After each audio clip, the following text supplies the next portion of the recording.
China ಹೊಸ artificial intelligence ತಂತ್ರಜ್ಞಾನ ಹೊಂದಿರೋ ಡೀಪ್ ಸೀಕ್ ಅನ್ನು ಲಾಂಚ್ ಮಾಡಿದೆ. ಜಗತ್ತಿನ ದೊಡ್ಡನ ಅನಿಸಿಕೊಂಡಿರೋ ಅಮೆರಿಕಾನೇ ಚೀನಾದ ಈ ಹೊಡೆತಕ್ಕೆ ಬೆಚ್ಚಿ ಬಿದ್ದಿದೆ. ನಮ್ಮ ಮೋದಿ ಸರ್ಕಾರ ಸ್ವೀಟ್ ಪಾಪ್ಕಾರ್ನ್ ಗೆ ಸಾಲ್ಟ್ ಪಾಪ್ಕಾರ್ನ್ ಗೆ ಹೆಂಗೆಲ್ಲ ಟ್ಯಾಕ್ಸ್ ಹಾಕಿ ದುಡ್ಡು ಮಾಡಬಹುದು ಅಂತ ಯೋಚನೆ ಮಾಡೋ ಹೊತ್ತಲ್ಲೇ ಚೀನಾದವರು ಇಷ್ಟೆಲ್ಲ ಮಾಡಿ ಮುಗಿಸವ್ರೆ. ಒಂದು ದೇಶ ಮುಂದುವರಿಬೇಕು ಅಂದ್ರೆ ಟೆಕ್ನಾಲಜಿ ಬಹಳ ಇಂಪಾರ್ಟೆಂಟ್. ಎಲ್ಲಾ ದೇಶಗಳು 6th generation fighter jet, satellite communication ಅಂತ ಯೋಚನೆ ಮಾಡ್ತಿರ್ಬೇಕಾದ್ರೆ ಎಐ ಅಂದ್ರೆ ನಮ್ ಕಡೆ ಆಯಿ ಅಂತಾರೆ ಅಂದ್ಬಿಟ್ಟು ನಮ್ಮ ಮೋದಿ ಅವರು ಅಸಂಬದ್ಧವಾಗಿ ಮಾತಾಡ್ತಾರೆ.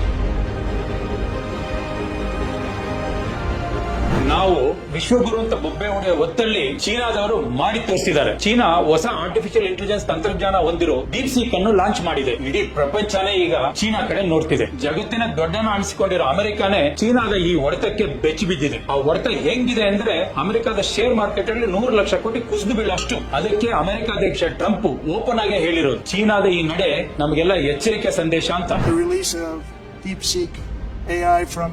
A Chinese company should be a wake-up call for our industries. That should be a wake-up call for our industries. ನಮ್ಮ ಮೋದಿ ಸರ್ಕಾರ ಸ್ವೀಟ್ ಪಾಪ್ಕಾರ್ನ್ ಗೆ ಸಾಲ್ಟ್ ಪಾಪ್ಕಾರ್ನ್ ಗೆ ಹಿಂಗೆಲ್ಲ ಟ್ಯಾಕ್ಸ್ ಹಾಕಿ ದುಡ್ಡು ಮಾಡಬಹುದು ಅಂತ ಯೋಚನೆ ಮಾಡೋ ಹೊತ್ತಲ್ಲೇ ಚೀನಾದವರು ಇಷ್ಟೆಲ್ಲ ಮಾಡಿ ಮುಗಿಸವ್ರೆ. पॉपकॉर्न का ट्रीटमेंट में जब तक वो नमकीन है सब 5% है, right? But when it has added caramelised sugar it is no longer नमकीन, इसीलिए उसका रेट अलग है. ಇಡೀ ಜಗತ್ತು ಚೀನಾಗೊಂದು ಆಲ್ಟರ್ನೇಟಿವ್ ಶಕ್ತಿ ಹುಟ್ಟಾಕ್ಬೇಕು ಅಂತ ಚಿಂತೆ ಮಾಡ್ತಿರುವಾಗ ಅದರ ಲಾಭ ಪಡ್ಕೊಳ್ಳೋದು ಬಿಟ್ಟು ನಮ್ಮ ಮೋದಿ ಸಾಹೇಬರು ಚುನಾವಣೆ ಪ್ರಚಾರದಲ್ಲಿ ಅಷ್ಟೇ ಬಿಸಿ ಆಗಿದ್ದಾರೆ. ಒಂದು ದೇಶ ಮುಂದುವರಿಬೇಕು ಅಂದ್ರೆ ಟೆಕ್ನಾಲಜಿ ಬಹಳ ಇಂಪಾರ್ಟೆಂಟ್. ಅದಕ್ಕೆ ರಾಜೀವ್ ಗಾಂಧಿ ಅವರು ಟೆಲಿಕಾಂ ಕ್ರಾಂತಿ ಮಾಡಿತ್ತು. ಪಿ.ವಿ. ನರಸಿಂಹರಾವ್ ಅವರು ಗ್ಲೋಬಲೈಸೇಷನ್ ಲಿಬರಲೈಸೇಷನ್ ತಗೊಂಡ್ಬಂದಿದ್ದು. ಮನಮೋಹನ್ ಸಿಂಗ್ ಅವರು ಡಿಮ್ಯಾಂಡ್ ಅಂಡ್ ಸಪ್ಲೈಗೆ ಒತ್ತು ಕೊಟ್ಟು ಗ್ಲೋಬಲ್ ರಿಸೆಷನ್ ಭಾರತಕ್ಕೆ ತಟ್ಟದಾಗಿ ನೋಡ್ಕೊಂಡ್ರು. ಆದ್ರೆ ನಮ್ಮ ಮೋದಿ ಸಾಹೇಬರು ಏನ್ ಮಾಡ್ತಿದ್ದಾರೆ, ಗಟಾರಿಂದ ಗ್ಯಾಸ್ ತೆಗೆದು ಹೇಗೆ ಅಂತ ಹೇಳ್ಕೊಡ್ತಿದ್ದಾರೆ.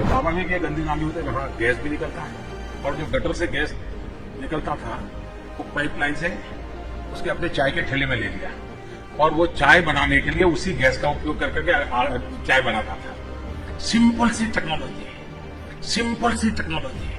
ಅದನ್ನೇ ಅವರು ಟೆಕ್ನಾಲಜಿ ಅಂತ ತಿಳ್ಕೊಂಡ್ಬಿಟ್ಟವ್ರೆ. ಎಲ್ಲಾ ದೇಶಗಳು 6th generation fighter jet, satellite communication ಅಂತ ಯೋಚನೆ ಮಾಡ್ತಿರ್ಬೇಕಾದ್ರೆ ಎಐ ಅಂದ್ರೆ ನಮ್ ಕಡೆ ಆಯಿ ಅಂತಾರೆ ಅಂದ್ಬಿಟ್ಟು ನಮ್ಮ ಮೋದಿ ಅವರು ಅಸಂಬದ್ಧವಾಗಿ ಮಾತಾಡ್ತಾರೆ. हमारे देश में माँ को आई बोलते हैं.